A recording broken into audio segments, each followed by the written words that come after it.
When I noticed that number, it really helped to give me focus. In order to increase the sales in your business, you want to focus on the average sale value. Hello, Noble Women and Homemakers. My name is Erica, and I want to welcome you to the Noble Woman's YouTube channel. I want you to grab a pen and a piece of paper, just like me, and get this information down. So what I want to talk about is how I increase my business, right? How I increase my sales by 100%.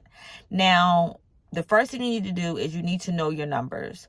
On your platform that you're accepting payments, like I accept Square, there is the gross sales, which is how much money you make that you bring in. Your net sales. Your net sales is after any promotions or discounts that you've offered. There's the number of sales. This is how many people have actually bought from you in that particular day, month, or year. The category that I'm talking about and that we're going to focus on is the average sales.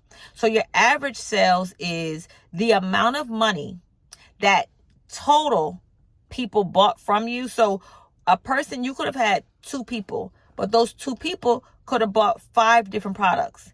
And those 5 different products could have been $500, right? If you have 2 people with 5 products, that's $500, then your average sale is $250 per person. Does that make sense? So I was able to increase my average sale from $12 to $24, sometimes $34. The Lord is good, sometimes $44, okay? And that's how I was able to transform my business. So, I'm going to share with you the 10 ways that I did it. Once again, I believe that if you implement these things, you can do it too. The first thing is offer sales. You want to bundle products. When people came and they bought from me, they only used to buy 1 bar. And so my average sale was always around $12. I wanted to increase that number. I would be like, buy 2, you get one of our small 3 ounces free. Guess what people are doing? They're buying 2 to get that small bar for free. Make sure that when you create your bundle, when you create your offer, your sale offer, that it makes sense for you. You don't want to lose money in the process. Okay. Number 2, offer different variations. And then you have to create a need for those. So for me, we offer a 9 ounce and now I offer a 3 ounce. I started out with the larger size. So the need that was created was my customers wanted something they could travel with. They wanted to be able to try different soaps without having to be locked into the 2 months or so that it takes for them to get through the bar. So what we did was we would be like, hey, here's our 3 ounce. It's great if you want to mix and match. Instead of me selling 1 big bar for $12, my customers love buying 3 smaller bars for $20. And what is that? An increase in my average sales. Number 3, solve the problem and bundle it. So the problem was I needed a cream and a lotion.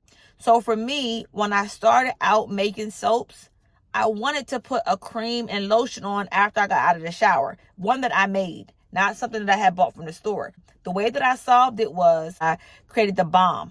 I created the cream. And I said, hey, when you get out of the shower, you want to put this on. So that also increased my sales. Okay. Number 4. This is the most important one.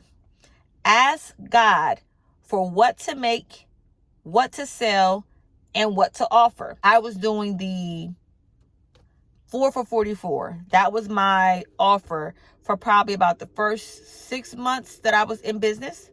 And then I ended up driving one day and the Lord told me to go to Target. I went to Target. He directed me to the back of the store. In the back of the store where the books was, it was buy 2, get 1 free.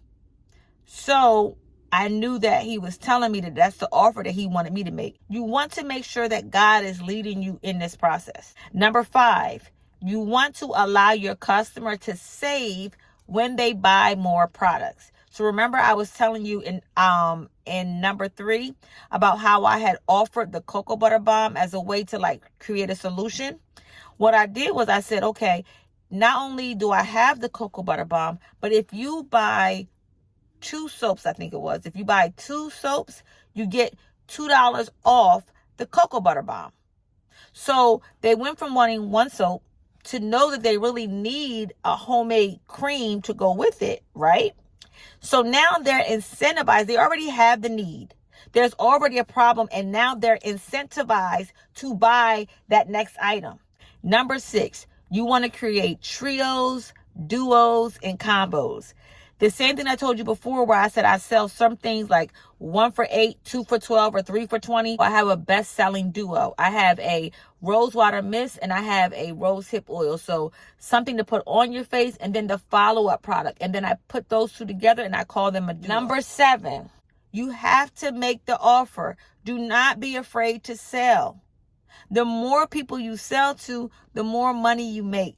Okay, so in order to increase your sales, you have to do that. And also, do not be afraid to offer samples. Do not be afraid to sell, and do not be afraid to offer samples, because if you can give them a sample of a different product, so let's say they buy product A, you give them a sample of B, guess what? They'll come back for A and B, or they'll come back for B, but it don't matter because you have created a returning customer prayerfully by offering. I feel like I'm doing sign language. You have created a returning customer by providing samples. So 7, don't be afraid to sell. 7, 2, don't be afraid to offer samples with those sales. So for number 8, you want to know your why.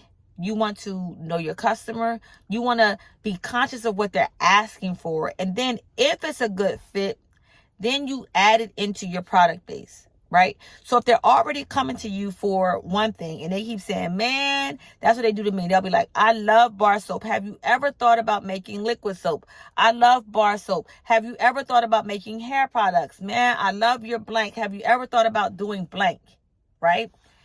You don't got to do it tomorrow, but wait to see how many customers are asking and then you offer it if it's a good fit for you. Number 9, and Michaela is the queen of this.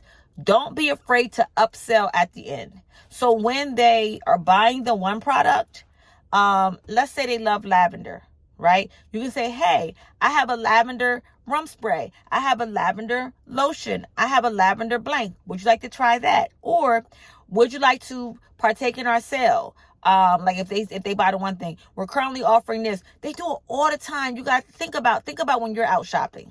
When you're out shopping and you buy something, they go, would you like to, after you're done, would you like to donate your change to this? You either say yes or no. Would you like to buy a bag? Would you like to do this? So you want to not be afraid to upsell them. So once they're all done, and this is for local in-person selling, but it's also on your website. So on your website, I don't know how to do it, but you would just have like a little, did you want this, right? Number 10, if you sell locally, look at what your competition is doing. Look at what they're offering. If it's Christmas time and everybody has Christmas baskets, you might want to get some Christmas baskets. If you are online, if you primarily sell online, look at what your competitors are doing online. Are they doing, free shipping with orders over blank?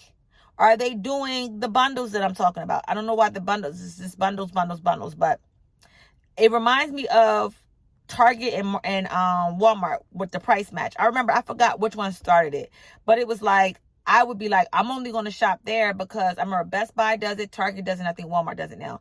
I mean, everybody kind of does it now, but before it really wasn't a thing. And they'd be like, we price match. Like, if you go anywhere else, then we'll match that price. So once they started to do it, other competitors started a price match. So look at what your competitors are doing, offer the same thing, but tweak it a little bit. Like, make sure it fits you. You don't want to be just mimicking somebody and then you don't have, you don't have the money to put you out of business. That's not what I'm telling you to do. I hope that this was helpful. If you have any questions, as always, please drop them in the comment section and I will do my best to answer it. Have a great day.